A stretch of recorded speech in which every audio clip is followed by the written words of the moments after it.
તો chapter number છે 7 ચાક ગતિ, એની અંદર આપણો પ્રશ્ન છે કે કણોના તંત્ર પર પ્રવર્તતા બળો કયા કયા છે, આપણે એની ચર્ચા કરીએ છીએ. ખાસ યાદ રાખો કે છે કુલ બે પ્રકારના બળો લાગતા હોય છે. કયા કયા? એક તો આંતરિક બળો હોય છે જે કણો કણો વચ્ચે લાગે, અને એક છે આ જ કણો ઉપર બહારથી બળ લાગતું હોય છે જેને બાહ્ય બળો કહીએ છીએ. આ બંને પ્રકારના બળો લાગતા હોય છે. ઉદાહરણ તરીકે હું અહીં વિચારું, જેમ કે તમે જુઓ તો કે છે ધારી લ્યો કે આ કોઈ એક તંત્ર છે જેમાં છે ટોટલ બે કણો આવેલા છે, 1 અને 2. હું બે કણો લઈ લઉં પછી હું n જેટલા કણો ઉપર વયો જઈશ, બરાબર છે. તો આ બે કણો છે, બે કણોનું બનેલું એક તંત્ર છે. હવે તમે જોઈ શકો છો કે આનું દ્રવ્યમાન કેન્દ્ર ક્યાં હશે, તો કે સેન્ટર ઓફ માસ હું લઈશ, બરાબર, તો ક્યાંય મધ્યમાં હશે. આને હું કહી દઉં સેન્ટર ઓફ માસ, જેને બતાવું C. થશે શું, તો કે એક નંબરનો કણ છે એ દળ ધરાવે છે, બે નંબરનો કણ દળ ધરાવે છે, એટલે થશે શું, તો કે એક નંબરનો કણ બીજા નંબરના કણને પોતાના તરફ ખેંચશે. એટલે આને આપણે આ રીતે બોલશું કે એક દ્વારા બે ઉપર લાગતું બળ, એક દ્વારા બે ઉપર લાગતું બળ. આ જ રીતે ન્યૂટનની ગતિના ત્રીજા નિયમ પ્રમાણે છે બીજા નંબરનો કણ છે એ દળ ધરાવતા પહેલા નંબરના કણને પોતાના તરફ ખેંચશે, તો આને બચાવશે બે દ્વારા એક ઉપર લાગતું બળ. તો આને કંઈક આપણે આ રીતે બતાવી શકીએ. આ બંને બળો કયા થયા, તો કે આંતરિક બળો થયા. આમાં કોઈ પણ પ્રકારનું બાહ્ય બળ લાગતું નથી. તમારી સામે તમારી બોલપેન પડી છે જે n જેટલા કણોની બનેલી છે, તો તમે જોઈ શકો છો કે બોલપેન સ્થિર સ્થિતિમાં છે. એનો અર્થ એવો થયો કે બાહ્ય બળ કોઈ લાગતું જ નથી. જે કાંઈ બળો છે બધા આંતરિક બળો છે અને એનો સરવાળો શૂન્ય થાય છે, બરાબર છે. તો હવે હું બાહ્ય બળ વિચારું. ચાલો ધારી લો કે આના ઉપર છે બાહ્ય બળ આ દિશામાં લાગે છે, આ બળને હું નામ આપી દઉં F1. બીજા નંબરના કણ ઉપર છે બાહ્ય બળ આ દિશામાં લાગે છે, જેને હું નામ આપી દઉં F2. તમે જોઈ શકો છો કે જો બધા જ બળો દ્રવ્યમાન કેન્દ્રો પર લાગતા હોય એવું વિચારીને આગળ વધીએ તો આપણને આકૃતિ કેવી મળે. જો આ જે છે એ છે સેન્ટર ઓફ માસ છે, બરાબર. આ રીતે તમે જોઈ શકો છો કે એક નંબરનો કણ બીજા નંબરના કણ ઉપર છે કંઈક આ દિશામાં બળ લગાડે છે, તો આપણે આને આ રીતે બોલીએ છીએ એક દ્વારા બે ઉપર લાગતું બળ. હવે તમે જોઈ શકો છો કે આ જે છે એ સેન્ટર ઓફ માસ છે, બરાબર, સેન્ટર ઓફ માસ છે. હવે અહીંયા શું થશે, તો કે અહીંયા છે કંઈક આવું થાય છે કે બે નંબરનો કણ છે પહેલા નંબરના કણ ઉપર બળ લગાડે છે જે આ દિશામાં લાગે છે, તો આપણે શું બોલીએ છીએ કે ભાઈ બે દ્વારા એક ઉપર લાગતું બળ કંઈક આ રીતે છે. બધા જ કણો અત્યારે દ્રવ્યમાન કેન્દ્ર ઉપર લાગતો હોય રીતે વિચારું છું. હવે તમે જુઓ તો કે એક નંબરનો કણ છે એ કંઈક આ દિશામાં બળ લગાડે છે, બાહ્ય બળ કંઈક આ બાજુ લાગે છે F1. F2 બળ છે એ આની જ ઉપર કંઈક આ દિશામાં લાગે છે F2. તો તમે જોઈ શકો છો કે બે કણોના તંત્રમાં ન્યૂટનની ગતિનો ત્રીજા નિયમને હું અહીં લાગુ પાડી શકું છું, કારણ કે એક દ્વારા બે ઉપર જેટલું બળ લગાડે છે એટલું જ બળ પણ વિરુદ્ધ દિશામાં છે એક દ્વારા બે ઉપર બળ લાગે છે, એટલે આ બેનું પરિણામી બળ શૂન્ય થઈ જાય. તો એનો અર્થ એવો થયો કે જો F12 ને F21 એકબીજાની અસર નાબૂદ કરતા હોય તો હવે આ તંત્ર ગતિ કઈ દિશામાં કરે. તમે જોઈ શકો છો F1 અને F2 નું પરિણામી બળ મધ્યમાં લાગતું હોય છે. આ પરિણામી બળ છે. જો અહીં સબાચકો દોરું તો જો આ રીતે આમ સબાચકો દોરાશે. યાદ રાખીએ આ F1 છે, આ શું છે F2 છે. તો હવે આ તંત્ર ગતિ કરશે, કઈ દિશામાં ગતિ કરશે, તો કે પરિણામી બાહ્ય બળની અસર હેઠળ ગતિ કરશે. અને કેવા માર્ગે ગતિ કરશે, તો આકૃતિમાં દર્શાવ્યા એ પ્રમાણે માર્ગે ગતિ કરે. જો આ માર્ગે ગતિ કરતું હોય, બરાબર, તો આ સૂત્ર આપણે યાદ રાખવાનું છે, બરાબર. આ સૂત્ર હું ફરી વાર લખું છું. શું છે એ આપણને યાદ છે, m dVcm by dt. તમને ખબર છે m dVcm by dt એટલે ACM થશે, દ્રવ્યમાન કેન્દ્રનો પ્રવેગ. F બરાબર m એટલે પરિણામી બળ, અને અહીંયા મારે શું લખવાનું રહ્યું, તો કે dp by dt, આવું લખવાનું. એનો અર્થ એવો થયો કે અહીંયા જે છે આ જો ન્યૂટનની ગતિનો બીજો નિયમ સાબિત થઈ ગયો કે છે ન્યૂટનની ગતિનો બીજો નિયમ સાબિત થઈ ગયો કે ભાઈ એક બળ આ બાજુ લાગે, બીજું બળ આ બાજુ લાગે છે, અને પરિણામી બળ અસર હેઠળ છે આ તંત્ર છે સેન્ટર ઓફ માસ ગતિ કરે છે. એનો અર્થ એવો થયો કે જો હું આ સૂત્ર લઉં તો આ સૂત્ર મુજબ છે પરિણામી બાહ્ય બળની અસર હેઠળ છે તંત્રના વેગમાં ફેરફાર થાય, એટલે વેગમાનમાં ફેરફાર થાય. તો આને કહેવાય છે કણોના તંત્ર માટે ન્યૂટનની ગતિનો બીજો નિયમ, બરાબર છે. કે તંત્રના વેગમાનમાં ફેરફાર કેટલો થાય, તો કે પરિણામી બળ જેટલો થાય અને આ વેગમાનના ફેરફારની દિશા કઈ બાજુ હોય છે? તો કે બળની દિશામાં હોય છે. તમે જોવો છો બળની દિશામાં. ટૂંકમાં ટોટલ બે પ્રકારના બળો, આંતરિક બળો જેનું પરિણામી બળ શૂન્ય થાય છે. સરવાળો કેવો થાય છે? શૂન્ય. ધારી લો કે તમારી સામે કોઈ પણ વસ્તુ પડી છે, તમે તમારી બોલપેન તમારી ટેબલ ઉપર સામે મૂકી દો, સ્થિર સ્થિતિમાં છે, તો બોલપેનની અંદર કેટલા કણો છે? તો કે અસંખ્ય કણો છે. એનું પરિણામી બળ તો 0 છે. બોલપેન ગતિ ત્યારે જ કરશે કે જ્યારથી તમે બહારથી બળ લગાડશો ત્યારે, બાકી ગતિ કરી શકશે નહીં. અને બાહ્ય બળ જેવું લગાડો એટલે એના વેગમાનમાં ફેરફાર થાય. એ બળ લાગે છે એટલા માટે વેગમાનમાં ફેરફાર થાય છે. એટલા માટે આને કહેવાય છે ન્યૂટનની ગતિનો બીજો નિયમ. વિદ્યાર્થી મિત્રો, એક પ્રશ્ન આવો પણ બની શકે કે સમજાવો કે કણોના તંત્ર માટે ન્યૂટનની ગતિના નિયમો પરસ્પર આધાર રાખે છે, અવલંબન ધરાવે છે. તમે જુઓ, મારે ન્યૂટનની ગતિનો મેં બીજો નિયમ સાબિત કર્યો તો મારે ફરજિયાત ત્રીજા નિયમની મદદ લેવી પડી.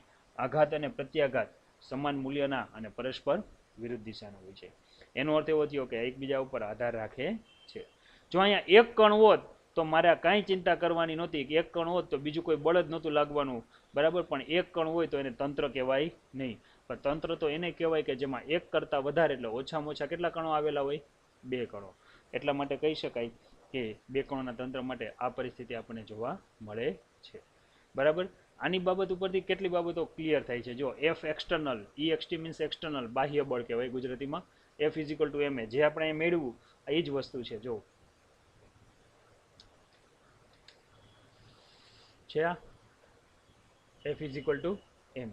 આમ છે સમગ્ર તંત્ર ગતિ કરતું હોય ત્યારે છે બધા જ બળો દ્રવ્યમાન કેન્દ્ર ઉપર લાગતા હોય છે.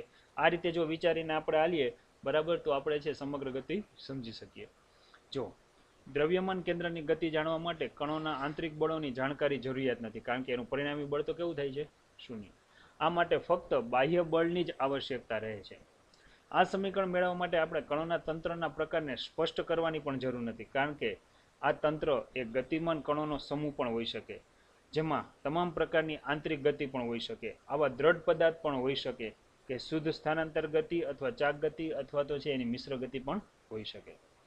તંત્રના દરેક કણોની ગતિ ગમે તેવી હોય પણ બધા જ બળો છે દ્રવ્યમાન કેન્દ્ર ઉપર લાગે છે. એ રીતે વિચાર કરીને આપણે આગળ વધીએ તો સમગ્ર તંત્રની ગતિ વિશે સમજી શકીએ છીએ.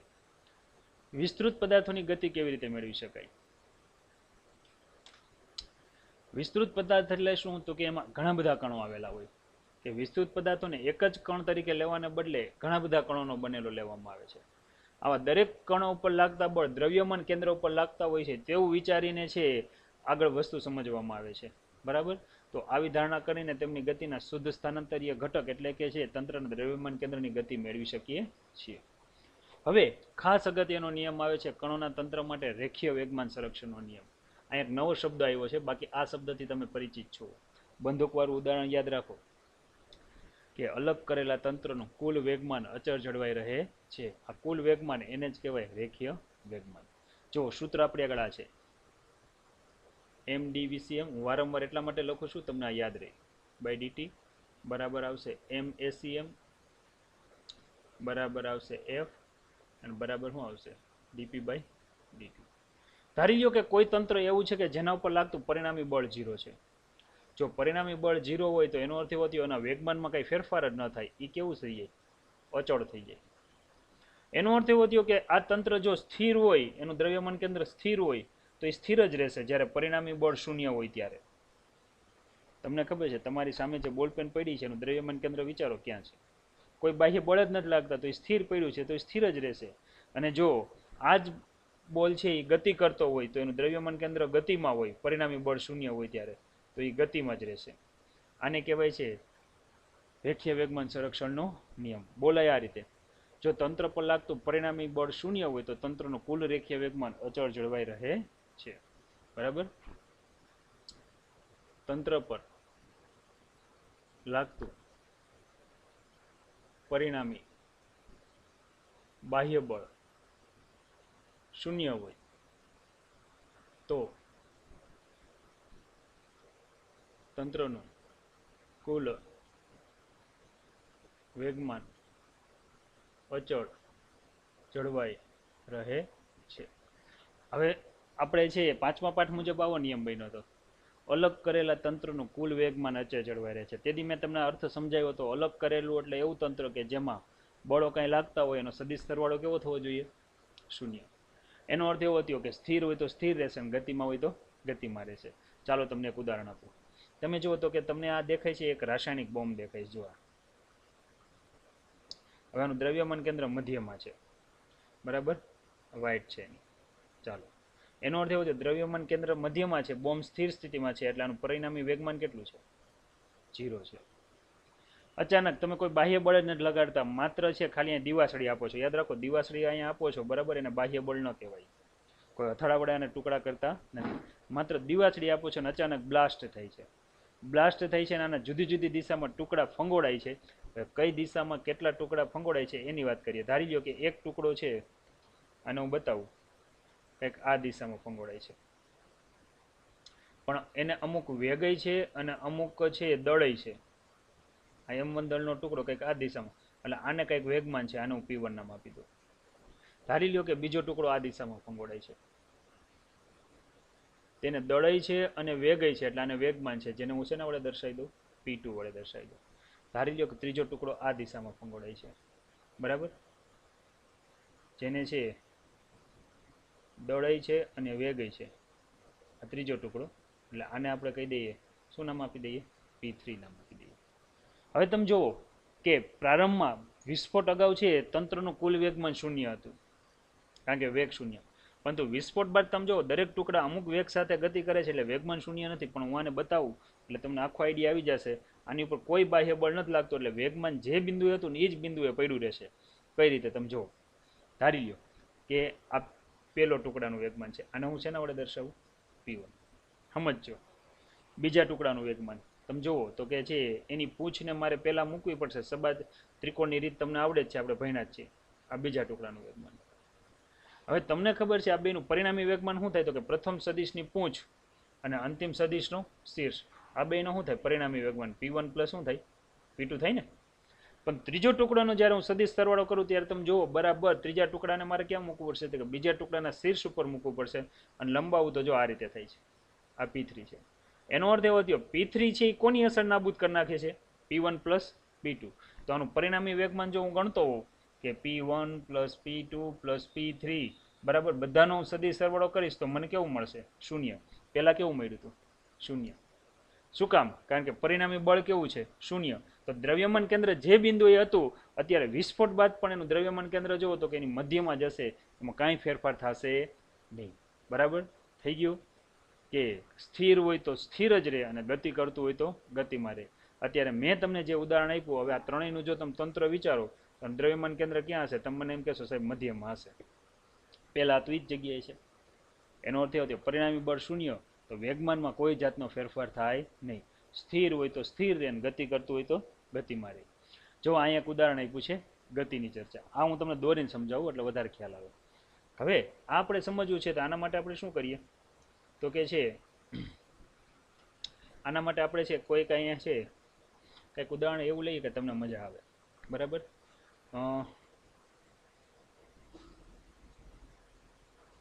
વિદ્યાર્થી મિત્રો, આજે તમને દેખાય છે શું દેખાય છે મને ખબર નથી, પણ હું તમને કહી દઉં આ ટેન્ક છે. ટેન્ક છે, બરાબર. હવે આમાંથી એક ગોળો છૂટે છે. ગોળો છૂટે એટલે ગોળાનો જે ગતિમાર્ગ છે ને કંઈક આવો હશે. આ ગોળો છે, હાઇબ્રિડ ગોળો છે. નાળચામાંથી જેવો બહાર નીકળે ને એટલે મોટો થઈ જાય છે. બરાબર, મેડ ઇન ઇન્ડિયા કંઈક આવો છે. હવે આનું દ્રવ્યમાન કેન્દ્ર ક્યાં છે? તો તમને ખબર છે સાહેબ દ્રવ્યમાન કેન્દ્ર તો મધ્યમાં હશે, એને આપણે શું કહીએ છીએ? સેન્ટર ઓફ માસ. યાદ રાખજો, જો આ જ ગોળાની હું ગતિ લઉં તો આ ગોળાની ગતિ જો કંઈક આવા પ્રકારની હશે. આ પ્રકારની છે આ જ ગોળો, બરાબર. યાદ રાખજો, જો એ જ માર્ગે હાલતો હોય, યાદ રાખો વિસ્ફોટ ન થયો હોય ત્યારની સિચ્યુએશન છે. તેનું દ્રવ્યમાન કેન્દ્ર અહીંયા. પણ થાય છે શું? અચાનક હવામાં જઈને વિસ્ફોટ થઈ જાય છે. ઘણા બધા ટુકડા થાય છે. આપણે અત્યારે 2 ટુકડા લઈને ધ્યાનમાં આવીએ, એમાં એક ટુકડો જો કંઈક આવા માર્ગે આગળ વધે છે, અહીંથી વિસ્ફોટ થાય છે. એક ટુકડો છે એનો ગતિમાર્ગ કંઈક આવો છે. જો એનો અર્થ એવો થયો આ એક ટુકડો છે, બરાબર, અડધો ટુકડો કંઈક આ રીતે રચાય અને આગળ વધે છે. બીજો ટુકડો અહીંથી કંઈક આવા માર્ગે આગળ વધે છે. આ બીજા ટુકડાનો વેગ છે. હવે તમે મને કહો કે આ બંને ટુકડાનું દ્રવ્યમાન કેન્દ્ર ગોતો છે, ક્યાં હશે? મધ્યમાં જશે કે નહીં હોય? તો એનો અર્થ એવો થયો અચાનક બ્લાસ્ટ થાય છે, તમે હથોડો વળીને કઈ એને છે બળ આપવા ગયા નથી. જે કઈ બળ છે એ રાસાયણિક ઉર્જાનું વિદ્યુત ઉર્જામાં રૂપાંતર થાય છે. પરિણામી બળ તો 0 જ આપો છો તમે, દેખીતી રીતે કોઈ બાહ્ય બળ લગાડતા નથી. અને છતાં પણ દરેક સિચ્યુએશનમાં તમે જુઓ, વિસ્ફોટ પહેલા જે દિશામાં છે દ્રવ્યમાન કેન્દ્ર ગતિ કરતું હતું, વિસ્ફોટ બાદ પણ એનું દ્રવ્યમાન કેન્દ્ર જુઓ એ જ માર્ગે ગતિ કરે છે. બરાબર? તો આ વસ્તુ શું બતાવે છે કે પરિણામી બળ શૂન્ય તો તંત્રનું વેગમાન અચળ, જો સ્થિર હોય તો સ્થિર રહે, ગતિ કરતું હોય તો અચળ વેગી ગતિ ચાલુ રાખે. આને કહેવાય છે રેખીય વેગમાન સંરક્ષણનો નિયમ. જો મેં જે આકૃતિ દોરી એ જ છે આકૃતિ. બરાબર? બે ટુકડા, એક આ બાજુ એક આ બાજુ. આ રીતે તમે આને સમજી શકો છો. આ પણ ઉદાહરણ ખાસ યાદ રાખવાનું, આ સ્થિરનું ઉદાહરણ છે અને આ જે છે એ શું બતાવે છે? ગતિનું. આપણા માટે અગત્યનું આ છે રેખીય વેગમાન સંરક્ષણનો નિયમ શું? પરિણામી બળ શૂન્ય તો તંત્રનું કુલ વેગમાન કેવું રહે છે? અચળ રહે છે. બરાબર? અને જે કાર્ય ઉર્જા પ્રમેયનું વિશિષ્ટ કથન પણ કહેવાય, કારણ કે બળ નથી લાગતું ને કાર્ય થાય છે. કાર્ય એમનેમ ન થાય. આ તમને ખબર છે બોમ્બ છે એ રાસાયણિક બોમ્બ છે. રાસાયણિક બોમ્બ હોય એમાં શું હોય તો કે એક અણુ બીજા અણુ સાથે પ્રચંડ ઉર્જાથી જકડાયેલું હોય છે. બરાબર? કોઈને કોઈ બંધથી જકડાયેલું હોય છે. જો હું બંધ દોરું, એકબીજા સાથે છે પ્રચંડ બંધથી જોડાયેલું હોય. જેવું તમે વિસ્ફોટ એટલે કે છે ચિનગારી મૂકો છો, બરાબર, દિવાસળી મૂકો છો, ત્યારે શું થાય કે આ ગરમી અંદર પહોંચે અને આ બંધ તૂટે. જેવા બંધ તૂટે, બરાબર, એટલે એક અણુ આ બાજુ ભટકાય, બીજો અણુ આ બાજુ, તો વચ્ચેની ઉર્જા છે અણુઓને ગતિ ઉર્જા સ્વરૂપે, ધ્વનિ ઉર્જા સ્વરૂપે અને ઉષ્મા ઉર્જા સ્વરૂપે મળે અને આ રીતે વિસ્ફોટ થવાથી સમગ્ર પ્રક્રિયા આગળ વધે છે. ક્લિયર? વિદ્યાર્થી મિત્રો, પાઠનું નામ છે કણોનું તંત્ર અને ચાક ગતિ. અહીંયા કણોનું તંત્ર પૂરું થાય છે. બરાબર? અને હવે ચાક ગતિ ચાલુ થાય છે, એટલે બીજો અધ્યાય. બહુ મોસ્ટ આઈમ્પી અધ્યાય છે. બરાબર? જો તમને ડોટ ગુણાકાર આવડતું હોય તો ક્રોસ ગુણાકાર પણ આવડશે, કારણ કે તેથી તમને સમજાવ્યું હતું કે સદિશોના ગુણાકારની બે રીત છે. એક તો છે સદિશ ગુણાકારની રીત અને બીજી છે અદિશ ગુણાકારની રીત. અદિશ ગુણાકાર છે એને ડોટ પ્રોડક્ટ કહેવાય ને સદિશ ગુણાકાર છે એને કહેવાય છે ક્રોસ પ્રોડક્ટ. તો ચાલો જોઈએ સદિશ ગુણાકાર. જો બે સદિશોનો ગુણાકાર એવી રીતે કરવામાં આવે કે જેથી મળતું પરિણામ સદિશ રાશિ હોય તો આવા ગુણાકારને સદિશ ગુણાકાર કહે છે. અહીં બે સદિશો વચ્ચે છે ક્રોસની સાઇન મૂકવામાં આવે છે, તેથી આવા ગુણાકારને ક્રોસ ગુણાકાર તરીકે પણ ઓળખવામાં આવે છે. ખાસ યાદ રાખીએ. બરાબર? બે સદિશો વચ્ચે ક્રોસની સાઇન મૂકવામાં આવે. યાદ રાખો, પહેલા સદિશનું મૂલ્ય, બીજા સદિશનું મૂલ્ય, બે સદિશ વચ્ચેનો ખૂણો કે જેને સાઇન થીટા તરીકે લેવામાં આવે છે, અને સદિશ રાશિ છે એટલે n કેરેટ છે એ પરિણામી સદિશની દિશા છે. આ બધી જ વાર્તા આપણે સમજવી છે, તો આને કઈ રીતે સમજાવી તમને એ તમે જુઓ. જોવાય આ સદિશ એ, આ સદિશ બી.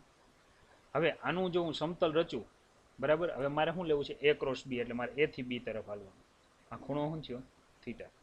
તો પરિણામી સદિશ કઈ દિશા મળે? પરિણામી સદિશ આ બંને દ્વારા રચાતા સમતલને લંબ રૂપે મળે. જેમ કે તમે જુઓ, સદિશ બી નો સંલગ્ન સદિશ આ થાય, સદિશ એ નો સંલગ્ન સદિશ આ થાય, આ બી નો સંલગ્ન સદિશ થયો, આ કોનો સંલગ્ન સદિશ થયો? એનો. બી તો આ છે જ, તમારા નજર સામે છે. પરિણામી સદિશ આ જે સમતલ રચાણું સમતલને લંબ રૂપે હશે, કાં તો ઉપર તરફની દિશામાં હોય કે જેને હું n કેરેટ વડે દર્શાવું, અથવા તો અધો દિશામાં હોય કે જેને શેના વડે દર્શાવાય? n caret. હવે તમારે શું કરવાનું છે તમે જુઓ. તમારે છે જમણો હાથ લ્યો. હવે મેં અહીંયા શું લખ્યું છે? એ ક્રોસ બી. જમણા હાથની આંગળીને એ થી બી ની દિશામાં ગોઠવો જી. ખાસ યાદ રાખો, પહેલા એક કામ કરો, તમારી આગળ છે તમે જે જગ્યાએ બેઠા છો ત્યાં તમારી આગળ કંઈક ચોપડી કે એવું કાંક હશે. જો આ રીતનું છે, ચોપડી છે તમારી આગળ. એમાં આને સદિશ એ કયો અને આને સદિશ બી કયો. હવે તમારે શું કરવાનું યાદ રાખજો. બરાબર? યાદ રાખો, ચોપડી તમારા ખોળામાં છે અથવા તમારા ટેબલ ઉપર છે. હવે એ ક્રોસ બી લેવો છે. જેવો તમે અહીંયા એ ક્રોસ બી ની દિશામાં જમણો હાથ મૂકશો એટલે આંગળી તમે જોજો આમ અંદરની દિશામાં જશે. જે તમારી ચોપડી છે આ સમતલને લંબ રૂપે અંદરની દિશામાં, એટલે તમારા ખોળાની દિશામાં જશે. તમે જો તમારા ખોળામાં ચોપડી હોય તોની વાત છે. જાય છે કે નહીં? તો એનો અર્થ એવો થયો કે પરિણામી સદિશની દિશા કઈ થઈ? તો કે તમે જે સમતલ છે, જો ચોપડી છે, એમાં આ સદિશ એ છે, આ સદિશ બી છે, આ સમતલને લંબ રૂપે અંદરથી બી ની દિશામાં છે. ધારી લ્યો કદાચ આમ હોત તો બી ક્રોસ એ, તો હવે આ જ રીતે વિચારો, ચોપડી તમારા ખોળામાં છે, હવે તમે છે તમારા જમણા હાથની આંગળીઓને બી થી એની દિશામાં ગોઠવો, અંગૂઠો ઉપરની દિશામાં આવશે. જો તો જમણા હાથના સ્ક્રૂના નિયમની મદદથી આ રીતે પરિણામી દિશા મેળવી શકાય છે. સમજાણું?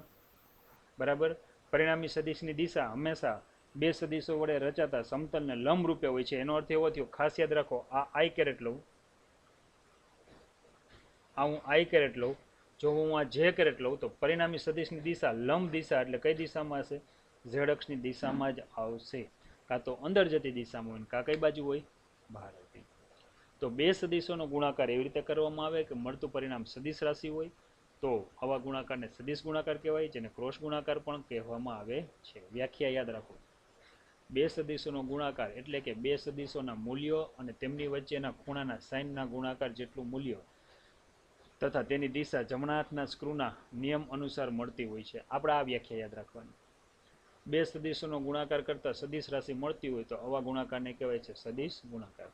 ધારી લ્યો કે સદિશ એ અને બી નો સદિશ ગુણાકાર કરવો છે, તેમની વચ્ચે ખૂણો થીટા છે, અને આ રીતે યાદ રાખો, આ બી, આ એ થી બી તરફ જવું છે, ખૂણો થીટા.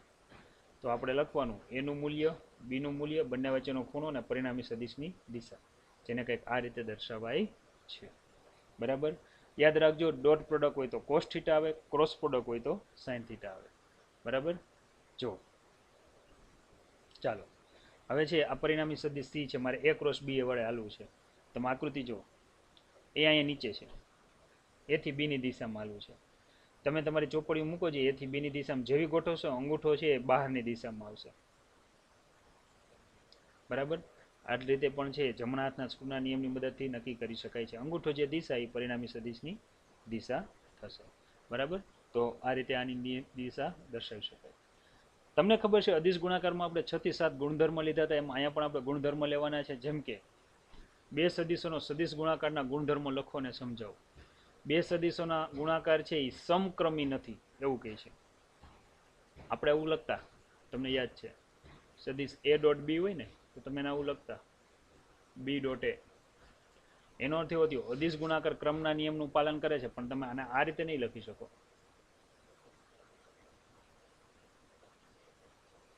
આ રીતે લખી શકશો નહીં, પણ હા આ રીતે લખી શકો.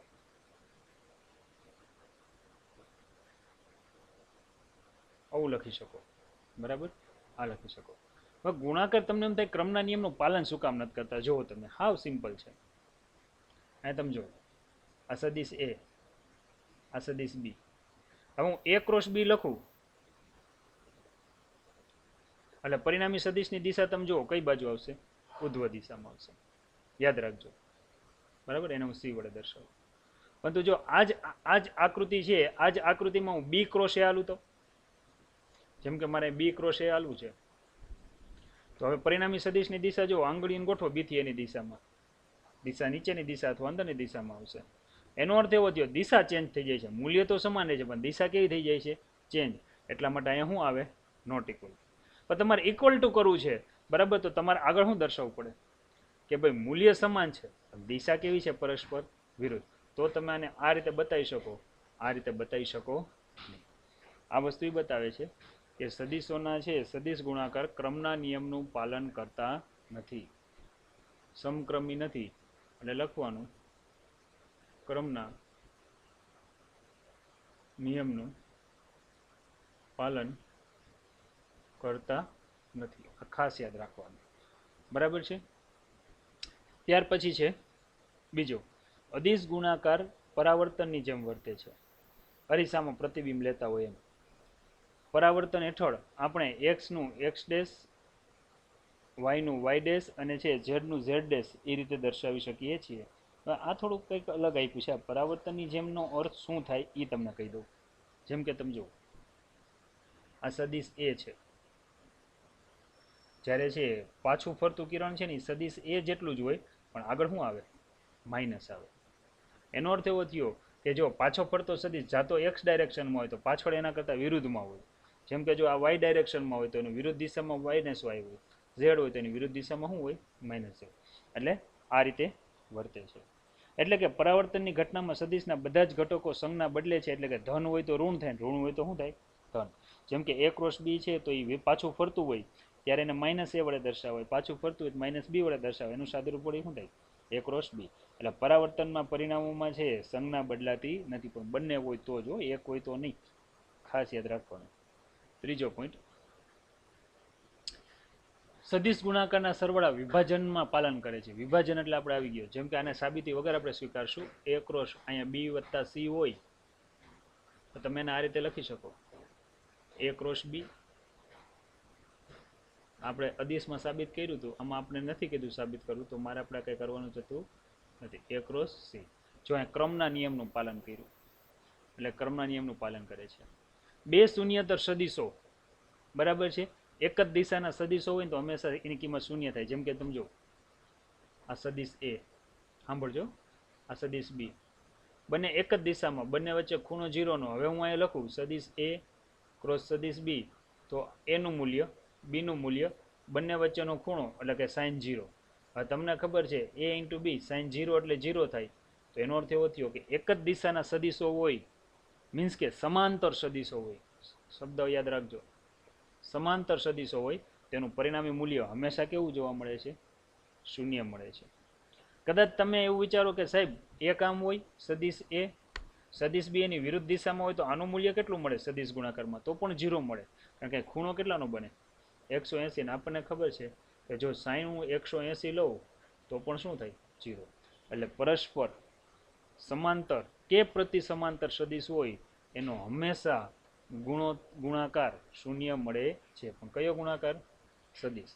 અદિશ નથી મળતો, યાદ રાખજો. શૂન્યતર એટલે શૂન્ય સિવાયના સદિશો.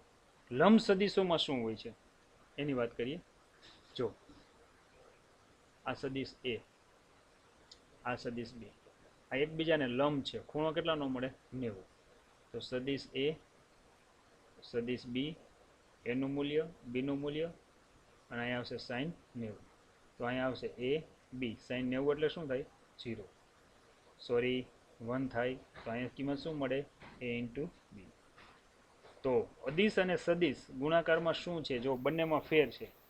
અદિશમાં એ કોસ આવતું યાદ છે તમને. તો હું ફરીવાર એક વાક્ય બોલું છું કે સમાંતર સદિશોનો સદિશ ગુણાકાર હંમેશા શૂન્ય હોય છે. અદિશ કોઈ દિવસ શૂન્ય હોતો નથી. પરસ્પર લંબ સદિશોનો સદિશ ગુણાકાર ક્યારેય શૂન્ય હોતો નથી. બરાબર, આપણે આ રીતે છે આને યાદ રાખશું. ચાલો ત્યાર પછી થોડુંક કાર્તેજીય યામ પદ્ધતિમાં છે 3 ઘટકો છે. જો i કેરેટ, j કેરેટ અને k કેરેટ. આપણને ખબર છે બધા વચ્ચે ખૂણા 90-90 ના છે. કેટલાના છે? એટલે પરસ્પર લંબ છે. તો શું થાય એની વાત કરીએ. જેમ કે જો i ક્રોસ i હોય તો i ની વેલ્યુ 1, બીજા i ની વેલ્યુ 1, બંને વચ્ચેનો ખૂણો, હવે બંને એક જ દિશામાં છે, i ની દિશામાં, તો ખૂણો 0, sin 0 એ 0 થાય. તો i ક્રોસ i હોય, j ક્રોસ j હોય કે k ક્રોસ k હોય, બધાની વેલ્યુ કેવી થાય? શૂન્ય થાય. બરાબર, ડોટ કરતા હા ઉલટું જ છે. પરંતુ જો i ક્રોસ j હોય તો એ ખૂણો કેટલાનો બન્યો? 90 નો. તો કિંમત 1 અને છે પરિણામી સદિશની દિશા, અને તમને ખબર છે i અને j ને લંબ સદિશ કયો થાય? હંમેશા k થાય. તો i ક્રોસ j એટલે પરિણામી વેલ્યુ કેટલી મળે? k મળે. એ જ રીતે વિચારો j ક્રોસ k હોય, બરાબર, તો પરિણામી વેલ્યુ i મળશે, અને k ક્રોસ i હોય તો કેટલી મળશે? j મળશે. તો વિદ્યાર્થી મિત્રો, આને એક યાદ રાખવાની તમને ટ્રીક આપું છું, યાદ રાખજો આને આ રીતે. i, j અને k. તમારે ઘડિયાળની દિશામાં હાલો તો મૂલ્ય ધન લેવાનું, ઘડિયાળની વિરુદ્ધ દિશામાં હાલો તો મૂલ્ય ઋણ લેવાનું.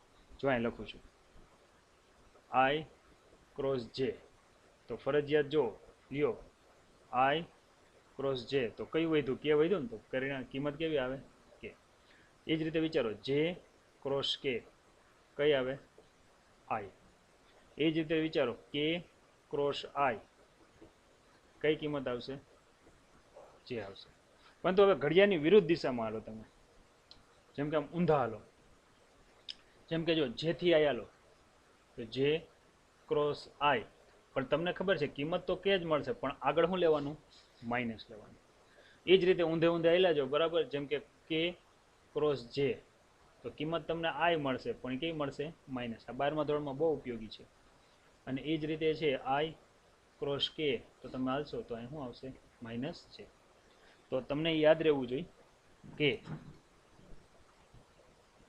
આઈ ક્રોસ આઈ હોય, જે ક્રોસ જે હોય કે ક્રોસ કે હોય, હંમેશા સદિશ ગુણાકાર આનો કેવો થશે શૂન્ય. જ્યારે છે આઈ ક્રોસ જે એટલે કે, આ વર્તુળ યાદ રાખવાનું, ક્યારેય ભૂલવાનું નહીં. બરાબર, તો એ પ્રમાણે હાલશો તો કિંમત કેવી મળે તો કે ધન મળે છે. બરાબર, સદિશોના સદિશ ગુણાકાર તમને કાર્તેશિયન પદ્ધતિમાં સમજાવ્યા. ચાલો આ નવું સ્ટેપ લઈએ. આ ગુણાકાર આપણે કરેલો છે કે યામાક્ષ પદ્ધતિમાં બે સદિશોનો સદિશ ગુણાકાર. ધારી લો કે ત્રિપરિમાણમાં છે બે સદિશ આવેલા છે, સદિશ એ અને બી. હવે એ છે એના 3 ઘટકો થાય, એ એક્સ એ વાય અને એ ઝેડ. બીના પણ 3 ઘટક થાય, બી એક્સ બી વાય અને બી ઝેડ. તો આનું સાદુરૂપ કઈ રીતે લઉં છો?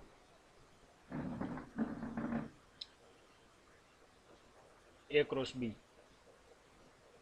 ચાલો એની કિંમત મૂકીએ.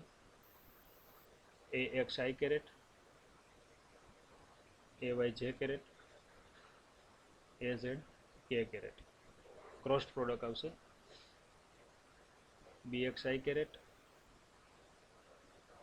બી વાય જે કેરેટ અને બી ઝેડ કે કેરેટ. આવું છે. ચાલો ક્રોસ પ્રોડક્ટમાં હંમેશા શું હોય? પહેલાં છે આ ઘટકનો તમારે આની હારે ગુણાકાર કરવાનો, પછી એ જ ઘટકનો આની હારે, પછી એ જ ઘટકનો આની હારે. આ રીતે સ્ટેપ બાય સ્ટેપ હાલવાનું છે. બરાબર છે. ચાલો તો તમને ખબર છે એ એક્સ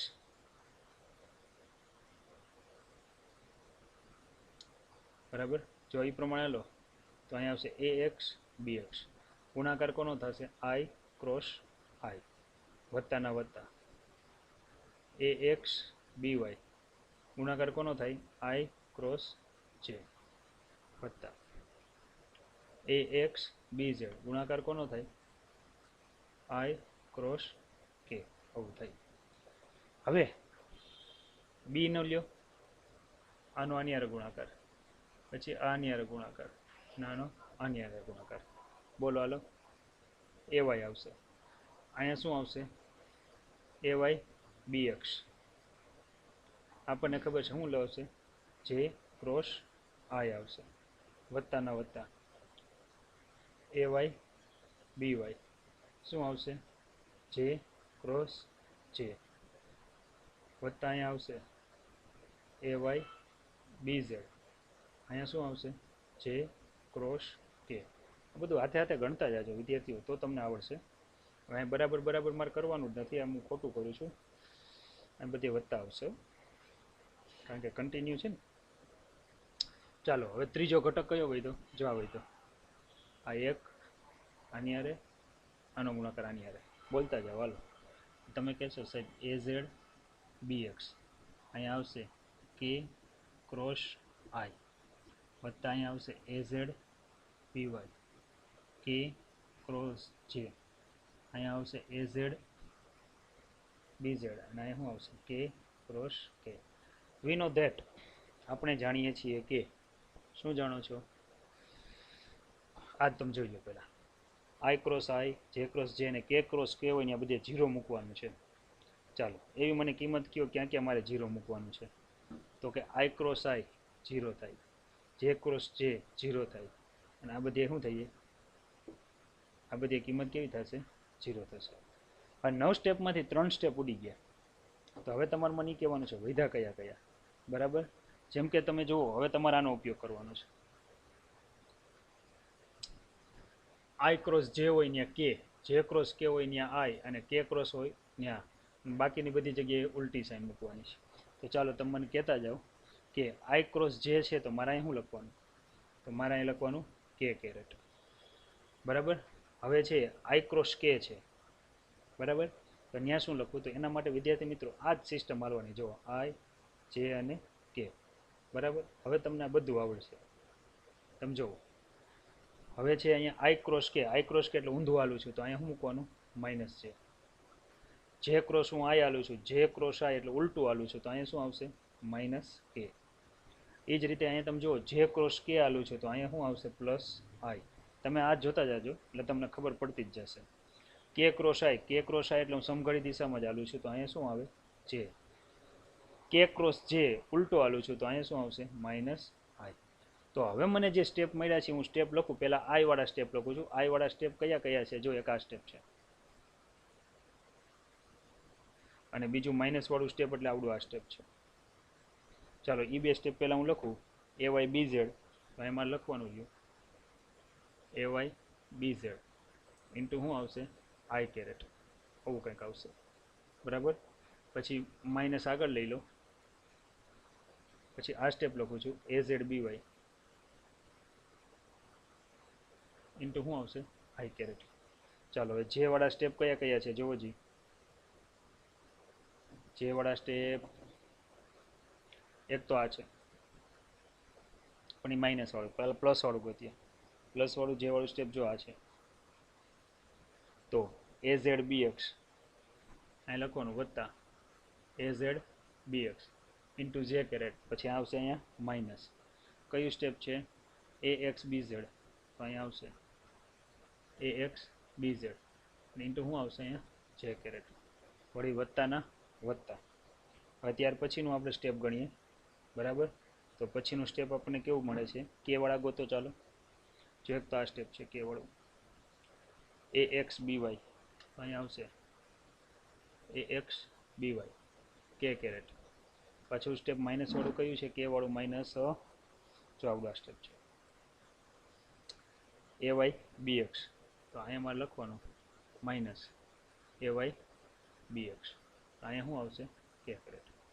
વિદ્યાર્થી મિત્રો બધા સ્ટેપ છે, બધામાંથી જો આઈ કોમન નીકળે, અહીંથી જે કોમન નીકળે, અહીંથી કે કોમન નીકળે. ચાલો સાદુરૂપ આપો. જો આ બધાનું સાદુરૂપ આપો તો આખું સ્ટેપ આવું લખાશે A Y B Z minus A Z B Y, અહીંયા મળશે આઈ કેરેટ. હવે શું આવશે? વત્તાના વત્તા, અહીંયા આવશે એ ઝેડ બી એક્સ માઇનસ એ એક્સ બી ઝેડ, અહીંયા શું આવશે જે કેરેટ. પછી અહીં પાછા વત્તાના વત્તા, અહીંયા આવશે A X B Y K caret તો મારે કોમન કાઢવાના છે, minus A Y B X, બરાબર. અને અહીંયા શું આવશે કે કેરેટ. તો આજે આપણને આખે આખું સ્ટેપ મળ્યું, આને તમે નિશ્ચાયક કહી શકો. ગણિતમાં છે ચેપ્ટર આવે છે નિશ્ચાયક. આ રીતે આખે આખું સાદરૂપ મળ્યું. તમે જુઓ મેં કયા કયા નિયમોનો ઉપયોગ કર્યો છે. હવે તમને એમ થાય કે સાહેબ નિશ્ચાયક કઈ રીતે સમજાવો, બરાબર. તો આપણે સમજાવીએ. જો જેમ કે તમે જુઓ, દાખલા તરીકે અહીંયા આવું છે, સદિશ એ ક્રોસ બી લેવું છે મારે, તો નિશ્ચયક આ રીતે લખાય આઈ કેરેટ જે કેરેટ એન્ડ કે કેરેટ.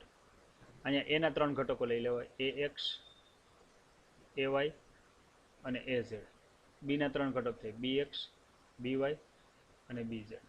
જો હું આને નિશ્ચયકની રીતે ગણતરી કરું છું એ ક્રોસ બીની, સેમ પરિણામ છે આવડું આજે આપણને મળ્યું, આ પરિણામ સેમ મળશે આપણને. કઈ રીતે મળે તમે જુઓ. હવે જે અહીંયા જે તમને બતાવવામાં આવ્યું છે, બરાબર, આને સ્તંભ કહેવાય અને આને હાર કહેવાય. યાદ રાખો કે તમે જ્યારે એક્સ બી એક્સ લેતા હો, પ્રથમ આઈ લેતા હો, ત્યારે એનો સ્તંભ કે હાર એની ધ્યાનમાં લેવાની, એની સિવાયનું ધ્યાનમાં લેવાનું. જો હું એની સિવાયનું ધ્યાનમાં લઉં તો મારે પહેલાં આ બેનો ગુણાકાર કરવાનો, ખાસ યાદ રાખો. એટલે અહીંયા લખવાનું એ વાય બી ઝેડ, વચ્ચે ફરજિયાત માઇનસ મૂકવાનું. પછી એની વિરુદ્ધ દિશામાં આવે ને એ બેનો ગુણાકાર કરવાનો. વિરુદ્ધ દિશામાં કયા કયા આવશે? એ ઝેડ બી વાય. પછી અહીં વત્તાના વત્તા મૂકી દેવાના. હવે બરાબર યાદ રાખો તમારે કયું ભાગ ધ્યાનમાં લેવાનો છે. તમારે હવે છે આ ઝેડ વાળો ભાગ ધ્યાનમાં લેવાનો છે. એનો અર્થ એવો થયો ઝેડ વાળા ભાગમાં એકમાં સ્તંભ કે હાર ધ્યાનમાં આવી જોઈએ નહીં. જેમ કે તમે જુઓ હું અહીં લખું છું જે કેરેટ. ચાલો આના કયા કયા બે ઘટકો લેવાના? તો આના ઘટકો પહેલા છે ને આમ ઊંધું હાલવાનું. જો આ બે ઘટક લેવાના.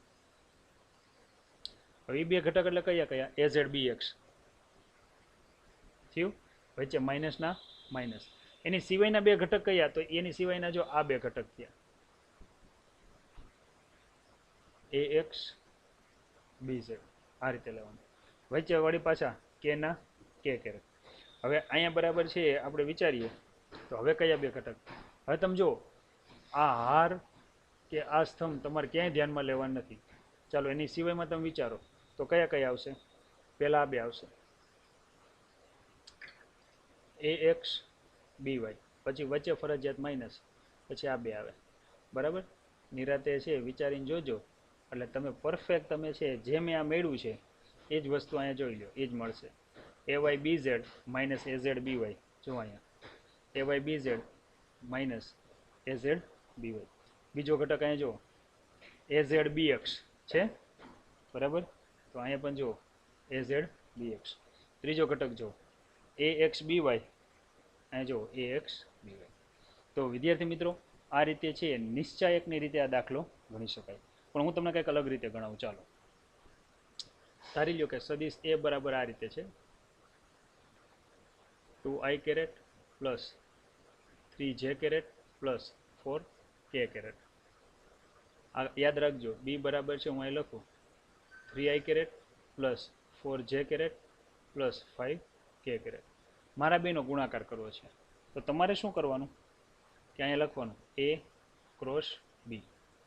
પહેલાં તમારે નિશ્ચાયક લઈ લેવાનું, i કેરેટ, j કેરેટ અને શું લઈ લેવાનું, k કેરેટ. ચાલો કિંમત મૂકો, તો અહીંયા આવશે 2, 3 અને 4. અહીંયા કિંમત આવશે 3, 4 અને 5. ખાસ સમજજો હવે શું કરવું. પહેલાં તમારે છે અહીંયા આઈને ટાર્ગેટ કરવાનું, એટલે આઈ ટાર્ગેટ કર્યું.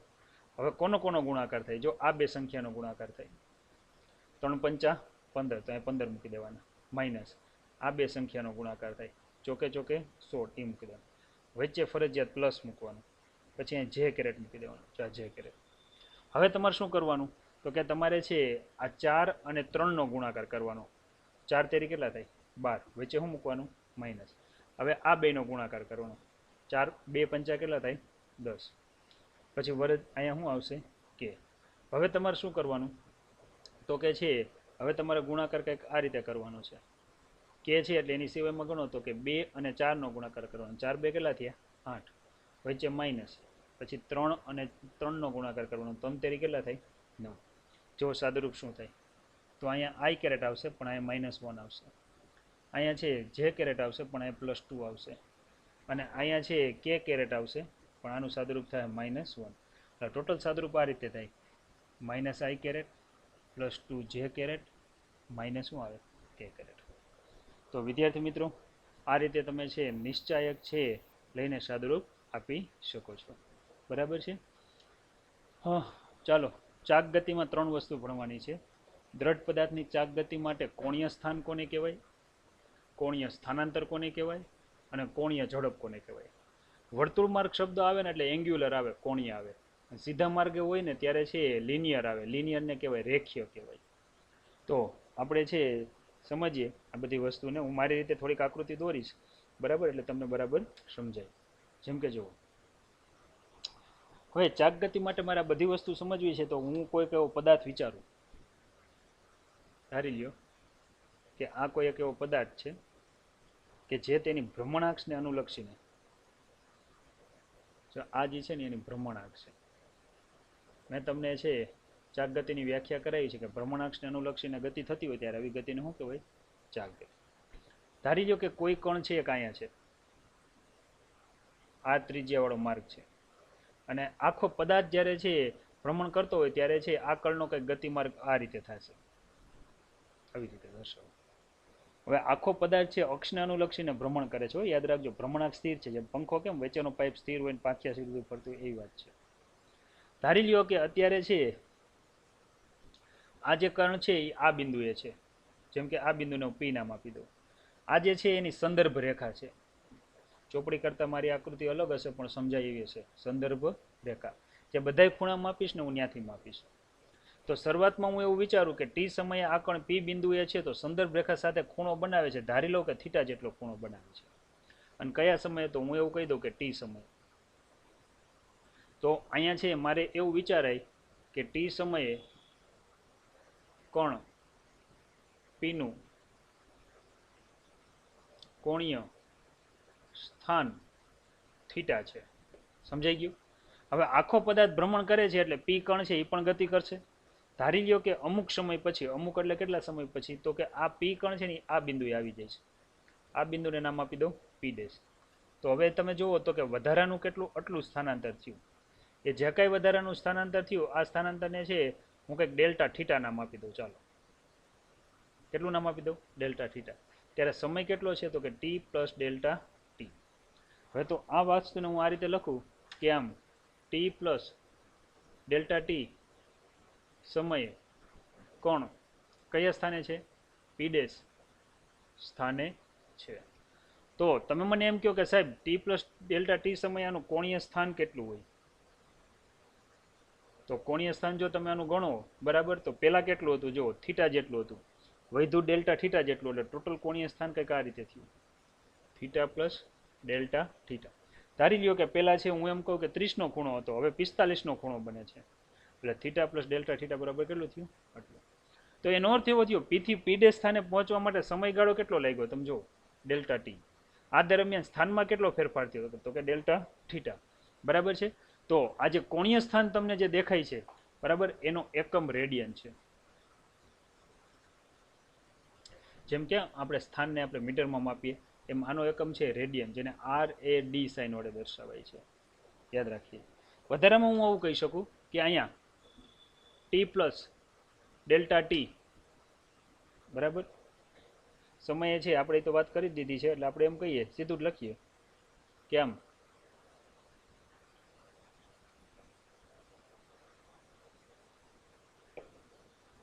ડેલ્ટા ટી સમય ગાળામાં ડેલ્ટા થીટા જેટલું કોણીય સ્થાનાંતર થાય છે, કોણીય સ્થાનાંતર થાય છે.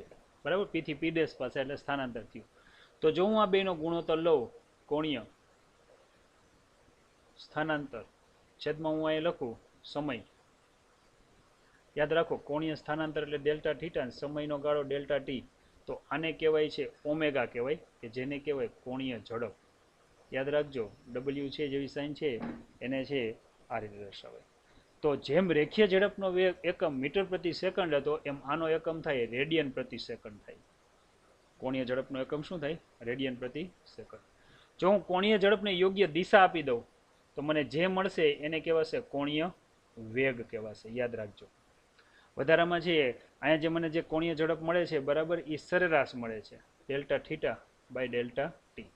પરંતુ જો હું આને છે આ રીતે લઈ લઉં, limit delta T tends to 0, તો તમને ખબર છે delta theta by delta T જેને લખાય ડી થીટા બાય ડીટી, તો આને તત્કાલીન કોણીય ઝડપ કહેવાય છે. શું કહેવાય છે? તત્કાલીન કોણીય ઝડપ. પણ મેં તમને કીધું એ પ્રમાણે જો હું આને યોગ્ય દિશા આપી દઉં, માથે સદિશની નિશાની કરી નાખું, તો આ જ વસ્તુ લખાશે ડી થીટા બાય ડીટી, પણ હવે આને કહેવાશે કોણીય વેગ કહેવાશે. શું કહેવાશે? કોણીય વેગ. ઝડપ હોય તો એનો એકમ મીટર પ્રતિ સેકન્ડ થાય, વેગ હોય તો એનો એકમ મીટર પ્રતિ સેકન્ડ થાય. તો કોણીય ઝડપ હોય કે કોણીય વેગ હોય, એકમ તો શું થાય? રેડિયન પ્રતિ સેકન્ડ જ થવાનો છે. પણ આની દિશા કઈ હોય એ તમને કહી દો. દિશા હંમેશા ભ્રમણાક્ષને સમાંતર હોય.